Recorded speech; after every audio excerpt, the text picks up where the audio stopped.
Assalamualaikum warahmatullahi wabarakatuh. Selamat pagi murid-murid kelas 4. Alhamdulillahirabbil alamin. Akhirnya kita bisa bertemu lagi pada kesempatan pagi hari ini untuk mempelajari materi bahasa Indonesia.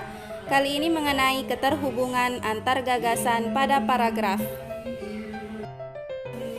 Seperti yang telah dipelajari minggu lalu bahwa paragraf memiliki gagasan pokok dan gagasan pendukung. Nah, di antara gagasan pokok dan gagasan pendukung tersebut memiliki keterhubungan, sehingga keduanya harus saling berpaduan menjadi suatu bacaan yang utuh. Bagaimana cara mengetahui suatu paragraf itu padu atau tidak? Sekarang perhatikan contoh paragraf berikut ini.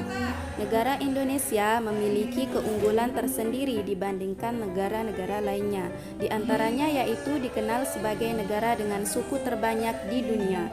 Indonesia merupakan negara maritim dan memiliki kekayaan alam terbesar di dunia. Selain itu, Indonesia juga dikenal sebagai negara dengan penduduk muslim terbesar di dunia. Suku Sasak merupakan suku yang mendiami Pulau Lombok, salah satu pulau di Indonesia. Berdasarkan paragraf di atas, kita mengetahui bahwa gagasan utamanya adalah keunggulan negara Indonesia dibandingkan negara-negara lainnya sesuai dengan kalimat pertama yang merupakan kalimat utama paragraf. Bagaimana dengan gagasan pendukungnya? Nah, gagasan pendukung haruslah menjelaskan atau mendukung suatu gagasan utama yang dalam hal ini gagasan utamanya merupakan keunggulan negara Indonesia. Sekarang kita perhatikan kalimat kedua, di antaranya yaitu dikenal sebagai negara dengan suku terbanyak di dunia. Apakah kalimat ini merupakan pendukung pada gagasan utama? Iya, ternyata kalimat kedua merupakan pendukung gagasan utama karena menjelaskan tentang keunggulan negara Indonesia yaitu sebagai negara dengan suku terbanyak di dunia. Jadi kalimat utama ini merupakan suatu gagasan pendukung. Sekarang kalimat ketiga. Indonesia merupakan negara maritim dan memiliki kekayaan alam terbesar di dunia. Nah, kalimat ketiga ini juga merupakan suatu gagasan pendukung. Karena apa? Karena menjelaskan keistimewaan atau keunggulan negara Indonesia dengan negara lainnya, yaitu sebagai negara maritim dan memiliki kekayaan alam terbesar di dunia. Sekarang kalimat keempat. Selain itu, Indonesia juga dikenal sebagai negara dengan penduduk muslim terbesar di dunia. Ini juga merupakan keunggulan negara Indonesia, sehingga dapat dikatakan kalimat keempat ini juga merupakan pendukung atau sebagai gagasan pendukung dari gagasan utamanya. Sekarang kalimat kelima. Suku Sasak merupakan suku yang mendiami Pulau Lombok, salah satu pulau di Indonesia. Nah, coba diperhatikan, apakah ini merupakan suatu gagasan pendukung yang mendukung gagasan utama, di mana merupakan gagasan utamanya merupakan keunggulan negara Indonesia. Ternyata kalimat kelima ini bukanlah suatu gagasan pendukung karena tidak menjelaskan sama sekali letak keunggulan negara Indonesia yang merupakan gagasan utamanya. Jadi dapat dikatakan bahwa kalimat kelima ini bukanlah suatu gagasan pendukung. Nah, kalimat yang tidak mendukung kalimat utama disebut sebagai kalimat sumbang. Pada paragraf sebelumnya, kalimat kelima merupakan kalimat yang sumbang karena tidak mendukung gagasan utama yang merupakan keunggulan negara Indonesia.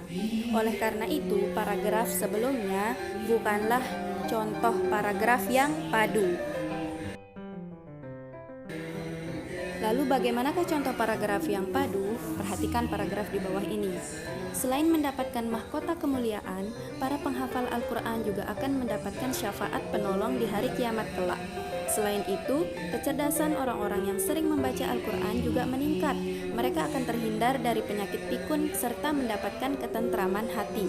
Orang-orang yang mempelajari dan mengamalkan Al-Quran dijadikan sebagai sebaik-baiknya manusia.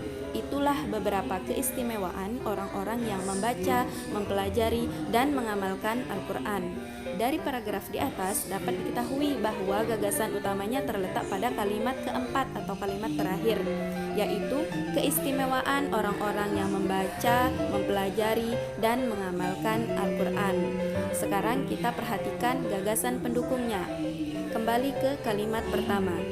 Apakah kalimat pertama mendukung gagasan utama yang menjelaskan keistimewaan orang-orang yang membaca Al-Quran?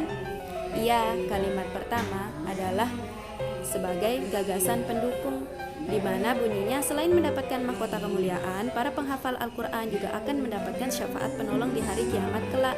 Ternyata itu juga merupakan keistimewaan orang-orang yang membaca Al-Quran sesuai dengan yang dijelaskan pada gagasan utama, sehingga dapat dikatakan kalimat pertama ini sebagai gagasan pendukung.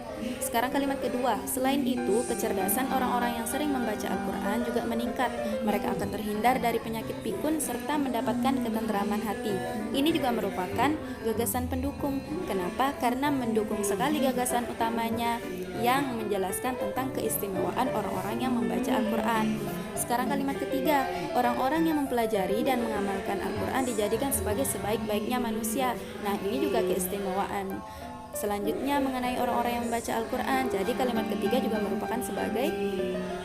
merupakan gagasan pendukung yang mendukung gagasan utama. Semoga dapat dipahami ya materi mengenai keterhubungan antar suatu gagasan. Sekarang kita beralih ke penugasan. Tugasnya adalah tentukan gagasan pokok dan gagasan pendukung pada tiap paragraf. Carilah dan tulislah kalimat sumbang yang terdapat pada tiap paragraf bila ada. Yang terakhir adalah kemukakan alasan mengapa kalimat tersebut termasuk ke dalam kalimat yang sumbang. Ini merupakan paragraf pertama. Dilanjutkan oleh paragraf kedua. Dan sekarang ini adalah paragraf ketiga. Kalian tentukan gagasan pokoknya dan juga gagasan pendukungnya. Apabila ada kalimat yang sumbang, tentukan di mana letak kalimat sumbangnya. Dan kemukakan alasan mengapa kalimat tersebut merupakan kalimat yang sumbang. Nah, sekian materi pada kesempatan kali ini. Semoga bisa dapat dipahami dan semoga diberikan kelancaran untuk mengerjakan tugas-tugasnya. Sampai bertemu minggu depan. Wassalamualaikum warahmatullahi wabarakatuh.